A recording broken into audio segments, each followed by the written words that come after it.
میرے پیارے آقا صلی اللہ تعالی علیہ وسلم کے پیارے دیوانوں، سب سے پہلے میں مرد کے حوالے سے کچھ باتیں عرض کروں گا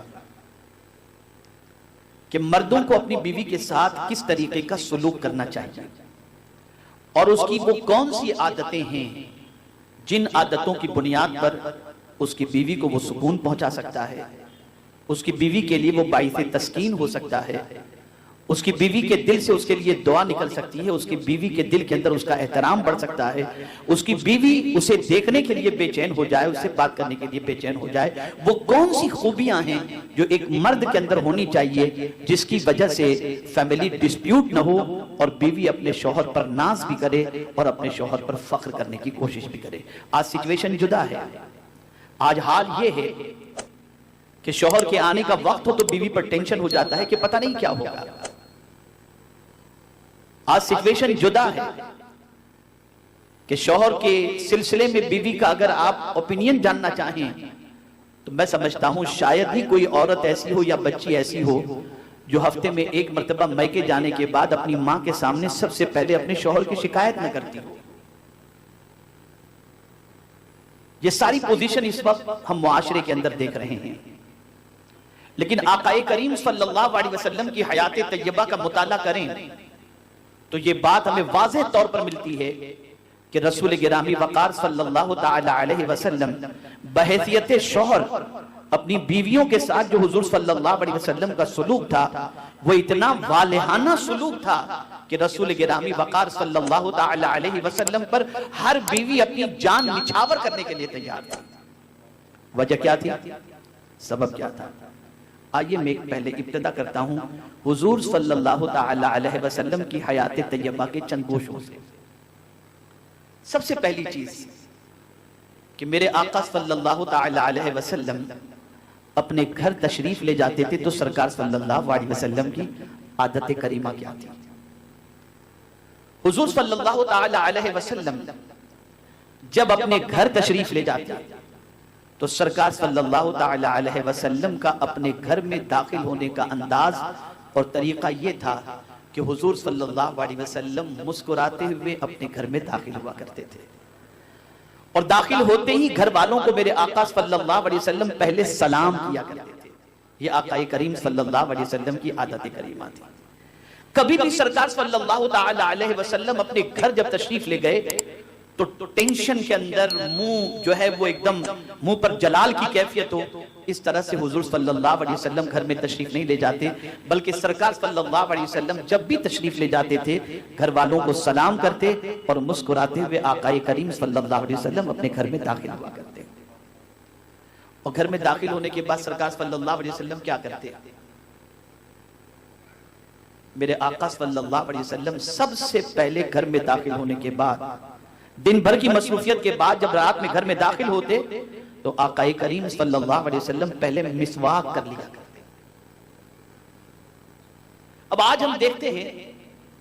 گٹکے کے شوقین،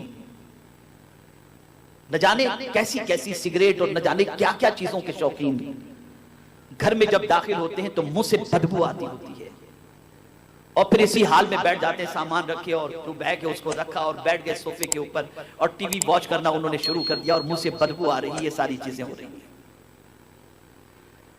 اور اسی طریقے سے ایک مرد یہ امید رکھتا ہے کہ میں گھر میں جیسے ہی داخل ہوں تو بیوی میرا بیگ میرے ہاتھوں سے لے لے، بیوی فوراً مجھے چائے پیش کرے، بیوی مجھے فوراً پانی پیش کرے۔ یہ ایک تھنکنگ ہوتی ہے، ایک سوچ ہوتی ہے، بلکہ اگر میں یہ کہوں تو غلط نہ ہوگا، ایک قسم کی امید اور ڈیمانڈ ہوتا ہے اپنی بیوی سے کہ میری بیوی یہ سب کچھ کرے۔ لیکن ام المؤمنین حضرت عائشہ صدیقہ رضی اللہ تعالی عنہ سے پوچھا گیا کہ آقا کریم صلی اللہ تعالی علیہ وسلم جب گھر میں داخل ہوتے تو سرکار صلی اللہ علیہ وسلم کی عادت کریمہ کیا تھی؟ تو فرماتی ہیں کہ حضور صلی اللہ علیہ وسلم گھر میں جب انٹر ہوتے تو حاکمانہ انداز سے گفتگو نہیں فرماتے تھے، آرڈر نہیں کرتے تھے، بلکہ سرکار اپنا کام خود اپنے ہاتھوں سے انجام دے دیا کرتے تھے۔ اب آپ مجھے بتائیں کہ بیوی کسی کام میں مصروف ہے، آپ انٹر ہوئے، اس کے ہاتھ کسی کام کی وجہ سے گندے ہیں، وہ آپ کو پانی پیش نہ کر سکی، آپ کو چائے کا نہ پوچھ سکی بالفرض،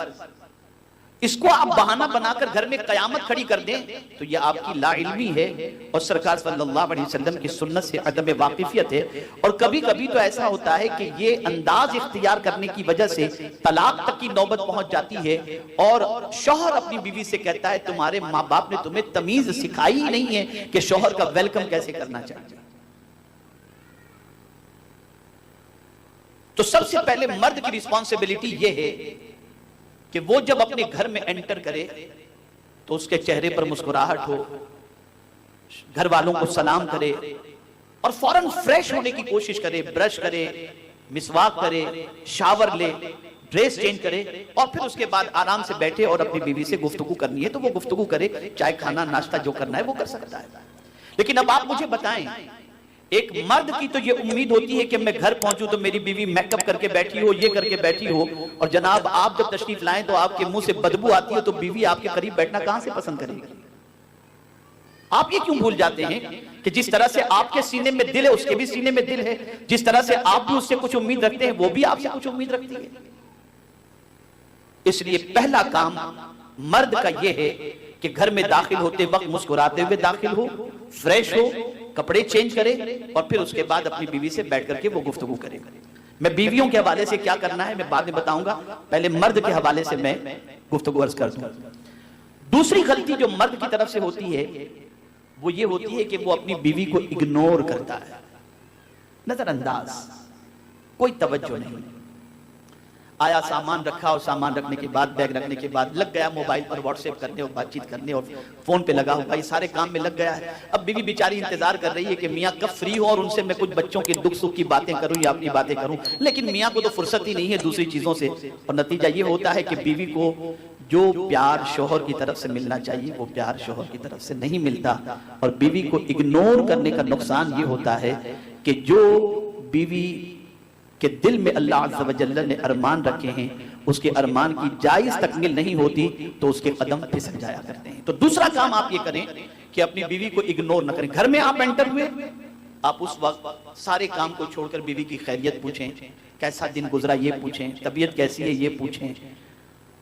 حال احوال پوچھیں. تھوڑا سا وقت آپ اس کے ساتھ اسپینڈ کریں اور ساری چیزوں کو پوچھنے کے بعد اگر کوئی ضروری آپ کا کام ہے اور کوئی ضروری بات کچھ کرنی ہے تو کسی سے آپ اپنی بیوی سے کہیں اگر تم کہو تو میں تھوڑی دیر خاص کام ہے میں کچھ فون کر لوں، اور ادروائز آپ کہیں گے تو وہ انکار نہیں کرے گی لیکن اس کا دل رہ جائے گا کہ میرے شوہر نے مجھے اگنور نہیں کیا. یہ بظاہر چھوٹی چیز ہے لیکن حقیقت میں یہ ہے کہ ایک فیملی لائف کو اسٹرانگ کرنے کے لیے، شادی شدہ زندگی کو مضبوط کرنے کے لیے یہ بہت ہی اہم چیز ہے. اس کے بغیر ایک شادی شدہ زندگی سکون والی نہیں ہو سکتی.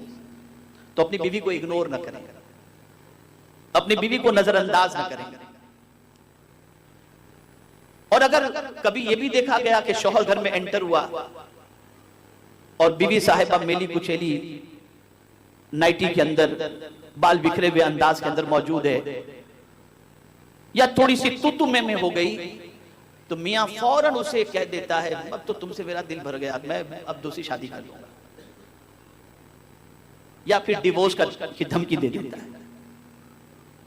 یہ جو طریقہ ہے یہ طریقہ مردوں کا اچھا نہیں ہے کہ آقا کریم صلی اللہ تعالی علیہ وسلم نے زندگی میں بھی اور وصال کے وقت بھی سرکار صلی اللہ علیہ وسلم نے صحابہ کرام علیہم الرضوان کو تاکید فرمائی کہ اپنے اہل و عیال کے ساتھ اچھا سلوک کرو اور خاص طور پر اپنی بیوی کے ساتھ اچھا سلوک کرو. یہ حضور صلی اللہ علیہ وسلم کا ارشاد گرامی ہے. آج بہت سارے مرد ایسے ملیں گے جو شادی ہی اس لیے کرتے ہیں کہ وہ آرام سے پڑے رہیں، بیوی کما کر کے کھلائے، یا اس لیے شادی کرتے ہیں بڑے گھرانوں کے اندر کہ وہاں سے بیوی جہیز لے کر کے آئے اور جب ضرورت پڑے تو میری ساس اور میرے سسر میرا پورا کریں. یہ ساری چیزیں ہوتی ہیں، یہ اچھے مردوں کی علامت نہیں ہے. مرد وہ جو اپنے بیوی بچوں کی کفالت کا ذمہ لے اور اپنے بیوی بچوں کی جائز ضروریات کی تکمیل کے لیے وہ محنت و مشقت کرے اور اپنے بیوی کے گھر والوں سے کسی چیز کی کسی قسم کی کوئی امید نہ رکھے بلکہ خود اپنے پیروں پر کھڑے ہو کر محنت و مشقت کر کے اپنے بیوی بچوں کی کفالت کی